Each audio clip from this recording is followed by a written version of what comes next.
Alors maintenant, c'est le moment de découvrir comment certaines entreprises construisent le monde du travail de demain. Aujourd'hui notamment, comment accueillir le mieux possible les nouveaux venus dans une entreprise, comment faciliter tout simplement leur intégration dans cette période si compliquée. Et pour cela, on file au forum de la RSE à Giverny, 2e édition. Europe 1 est partenaire de ce forum.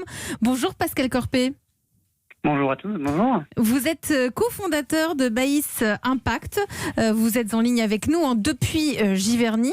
Alors comment faire en sorte que le nouveau ou la nouvelle salarié qui arrive là maintenant donc en entreprise se sente le mieux possible au moment de l'intégrer?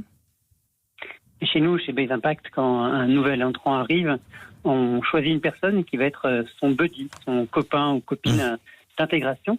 Son parrain, quoi. L'aider. Son parrain, son référent, qui va l'introduire à toute la culture et la richesse et l'équipe de l'entreprise. Mais cette personne choisie, elle ne va pas travailler avec, elle n'a pas de lien hiérarchique avec cette personne. Exactement. Et si possible, le but n'est pas de lien du tout hiérarchique, puisque la personne qui arrive est souvent stressée d'arriver, mais aussi en rapport à sa période d'essai, peut se demander à quelle sauce va être mangée. Et du coup, le copain, le buddy, a pour mission de bien le mettre à l'aise et de ne surtout pas le juger la personne qui arrive. Mais justement, pardonnez-moi l'expression, comment on forme ce buddy? Parce que c'est pas toujours facile d'accueillir quelqu'un dans une entreprise et de savoir lui transmettre correctement les codes de l'entreprise et savoir transmettre tout ce dont a besoin de savoir son nouveau buddy. Alors le buddy est là pour le plus, la culture, l'atmosphère de l'entreprise. Pour tout ce qui est du travail et pour l'administratif ou le technique, c'est d'autres personnes qui s'en occupent. C'est le manager, ça peut être le RH. Donc, le buddy va être là pour les autres questions. Donc toutes les autres questions, c'est la culture d'entreprise. C'est ce qui se dit devant la machine à café. C'est toute cette communication informelle qui fait qu'on comprend un petit peu dans quelle entreprise on se trouve. C'est plutôt ça.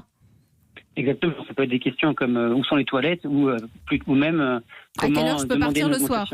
Ce qui est aussi très intéressant, c'est qu'on dit toujours, quand on prend un nouveau travail, il faut faire un retour d'expérience au bout d'un mois, se dire ce que l'on aime, ce que l'on n'aime pas. Et je crois que vous avez aussi mis en place cela dans votre solution, c'est-à-dire qu'au bout d'un mois, avec son buddy, on fait un point sur comment on se sent au sein de l'entreprise, si je ne dis pas d'ânerie.